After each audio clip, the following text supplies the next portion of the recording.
Hey everyone, this is Neil here again with Wasted Paper, bringing you another fountain pen review. If you didn't see my post recently, I just went on a trip for a little bit. I'm back now. I have some fun stuff I'm going to show you about that a little bit later. Maybe I'll have a teaser soon, but it's an exciting one I really want you to all see. But let's get straight into this one. We're looking at the Dusk fountain pen from Hatch. This is a Kilk pen that sold out when it originally was released. This is a re-release. I was able to pre-order it for the second run. I got it here now, and I'm excited to show you it. Starting off with the box, you have art that's going to match this resin. I saw this all over Instagram on their posts, and you can tell that they put work into this box to make it match just right.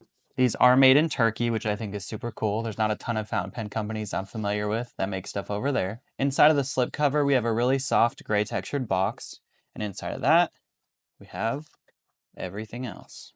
These pens come with a cleaning cloth because the hardware on these is made out of sterling silver. Also comes with some care instructions. You're welcome to pause the video to read that. And then it looks like you get a certificate of authenticity, which I love these things in pens. I love these in everything. I think it's really cool. Warranty over 2 years, and then it's more of the art on the back.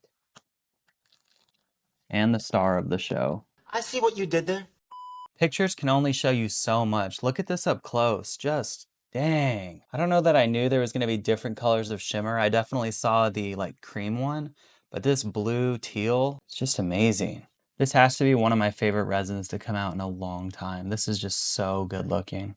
Starting off with the top and bottom finials, they are both rounded. This is pretty close to a cigar-shaped body. From that, it gradually widens until you get to the cap where you have this step down. It's a super clean cut right here too. Look at that gradual step right there. I like that. From there, you get what makes Kilk pens so unique, and that's going to be this ring right here. This one has stars, the moon, and this nice little stripe that kind of guides your eyes throughout it. And then down from there, you have more of the resin, and that's all of the details externally. The pen takes one full rotation to uncap. Really nice. I like that when there's a light amount of threads. There's almost the slightest bit of translucency here too, which just accentuates that blue so well. It looks like there's no plastic liner or anything on the inside of there. It's just got a step down on the inside from the material itself, which should help prevent your nib from drying out. You have your threads right here with the slightest of step down. It's so subtle you can barely feel or see anything. And then your grip goes all the way down. It just slightly tapers. It's not too much. And then right here you have this big pop out and flare at the end to keep your hands from going onto your nib. The nib is a stainless steel nib. I got mine in a double broad, and it is branded Kilk. This is a Yovo nib, and the reason I'm calling that out is because Kilk used to use Bock. They are now transitioning and I think fully using Yovo nibs on all their pens. On the back, you have a plastic feed, and then just look at that tipping. This is a double broad, but dang, there's so much going on up there. Inside of the pen, you have metal threads, which is a nice surprise right there. And then you have a Kilk branded converter. And it looks like the converter is threaded, which those are my favorite kind of converters. And for those wondering, you can unscrew this nib pretty easily, so you could swap this out for your favorite Yovo nibs you already have, or maybe you want to change size or order a different one, you can do that too. Before I go into the inking and writing sample, I just really want you to see this resin material. This is resin made by Jonathan Brooks. This was a collaboration with Pens in Turquoise Brown through the Hatch program that Endless Pens offers, and it's based on a poem called Keeping Quiet. I'll try to get a link down below in the description for those of you that want to read it. And for those of you curious, the pen does post and it posts securely, no issue there. I will say once it's posted, you want to push it down with intent and it's fine, it's not going anywhere.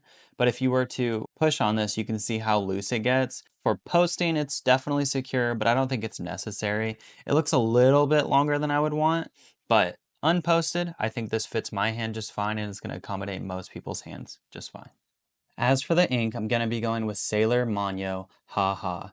This is an ink I've seen many times online that looks fantastic, but I have heard that it is very faint, so that's why I ordered this with a double broad nib, because I also ordered it with this ink so I could do them together. I really want this to look as good as this pen does, so we'll see, but I'm really hoping it does.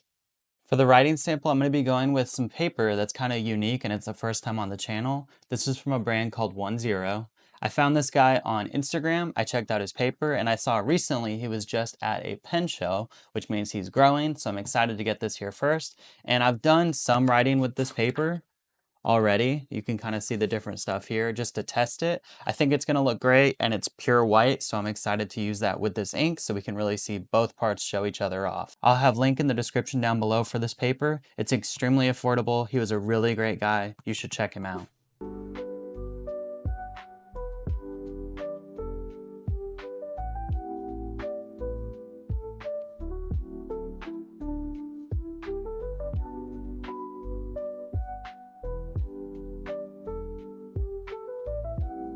Now for the flex, this is with no pressure, with, none, with, none, with.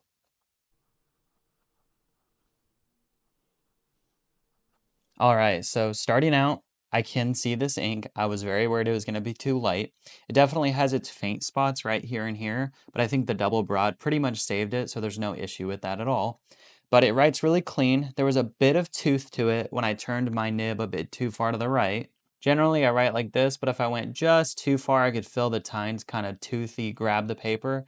Nothing too bad or unbearable, and it didn't really affect the lines anywhere, but I did notice that. As far as the flex goes, though, there really isn't any. You're looking at right here with no pressure and with pressure. I mean, side by side, you can just see how the shading and the ink gets darker. It's literally just going to give you that. No flex at all. The feed kept up just fine, and again, all of this was really smooth and I had no issues writing with this pen. One thing I want to be sure to call out with this double broad is if you get up too high, it just does not write good. You can see it's going, but I can feel a lot of toothiness up here. It'll work, but I just think if you're using this, be conscientious and try to write, a bit lower. Not saying you got to be as low as you possibly can, but this tall isn't worth it. As for the size comparisons, I have my normal, Lamy Safari, and Pilot Custom 823. Viewing these side by side, the Kilk is very, very similar to the length of the Lamy Safari. It's definitely wider, which I like. The Lamy Safari can feel a little narrow at times. The one I'm going to compare to the most is probably the Custom 823 because the shapes are very similar, but you have a pretty substantial size difference here when compared to that. When looking at them uncapped, the Kilk is extremely close to the Safari now. I would almost say they're identical as far as length goes, but again, you get the bonus of the bigger grit. You probably heard me say this about 1,000 times by now. The A23 to me is the perfect size posted. The Kilk is just slightly longer, but it's very, very close. The price here is what really shocks me. This is a collaboration between Kilk, Pens in Turquoise Brown, and the Hatch program. So I would expect to pay a premium. But no, the retail price for this pen was $160. This pen is sold out of stock right now, but I reached out to Endless Pens to ask them how hard or difficult, or if it's even possible, to restock their Hatch pens. And what they said to me is if there is enough interest, they will do it. I don't normally ask people to make specific comments on my videos, but what I want you to do is leave a comment down below if you're interested in this pen getting restocked. I also went to their website and I was shocked to find there is no reviews for this pen. I left a review, and it's almost a good idea, I think, to maybe leave reviews and say, we want the restock, we want the restock. That might be a little too much for them, I don't know. But I will show them this video once it's done and all the comments on it because I think this pen deserves a restock. I want everybody that's interested in this pen to be able to get it. I think the details on the cap band, the resin from Jonathan Brooks, the story behind it with Pens in Turquoise Brown, what a good thing. I hope we can get enough comments to get them to restock this. I would almost consider buying another one if they don't sell out after a restock because I really like this pen. It's probably the best pen Kilk's ever done. And that's a big statement, but I really mean it. The design, the theme, everything. I feel like everybody did exactly what they should for this pen. It's perfect.